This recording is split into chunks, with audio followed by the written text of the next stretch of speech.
トレーナー、なんだか疲れてるね。顔色が悪いし頭も重いんじゃない？さっきから重心が前に行って手で頭を支えてるもん。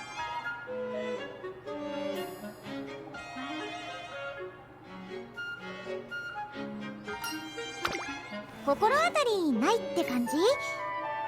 無意識ってことはやっぱり銃の乱闘かな。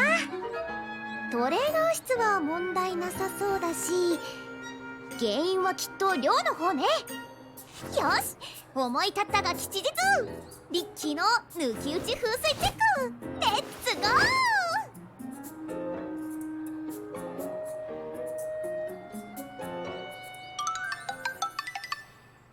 ふんふんふん、なるほど。やっぱり問題あるみたい。特に寝具周りかな。もちろん不潔ってわけじゃないよ。掃除はバッチリ。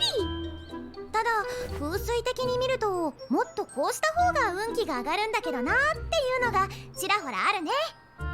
具体的に言うと枕カバーをタオルで代用しているところとか便利なのはわかるんだけど、仕事運が下がっちゃうの。カーテンとベッドカバーが両方柄物なのもあまり良くないんだよね。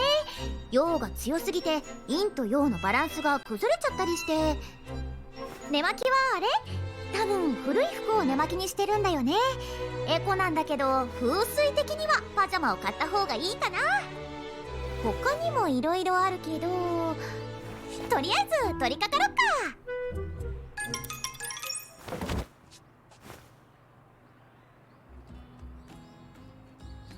よーし、これで完成。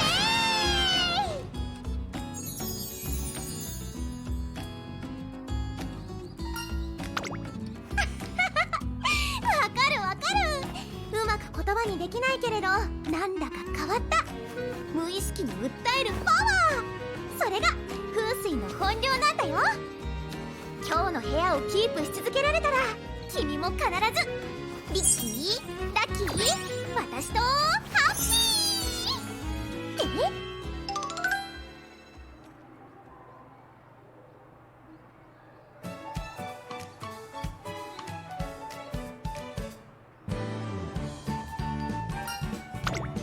本当？よかった。実はね、この間はトレーナーの部屋の横領圧注を取り除いてたんだ。横領圧注っていうのは睡眠中無意識に心を圧迫してしまうもののことなんだけど、例えば柄物が多いと無意識であっても気は散るし、枕カバーもタオルより正規品の方がぐっすり眠れる。こんな感じで一つ一つ部屋にあった小さな歪みを正したら深い眠りにつけるようになってトレーナーの運気が上がったってわけ。これが幸運を運ぶ風水のパワー、つまり環境開運学なのです。環境が変われば考え方が変わるし、考え方が変わると性格や人格まで変わってくるものだから、幸せになりたいのならまずは環境からってわけと。まあうんちく語りはこの辺にしといて、君今どんな気持ち？頭ははっきりすっきり、気力もあふれて元気100倍って感じじゃない？ぜひこの体験を言葉にしてみんなに教えてあげたいよね。そうでしょ？ってわけで好奇一寸べからず、いざ風水広報活動へレッツゴー。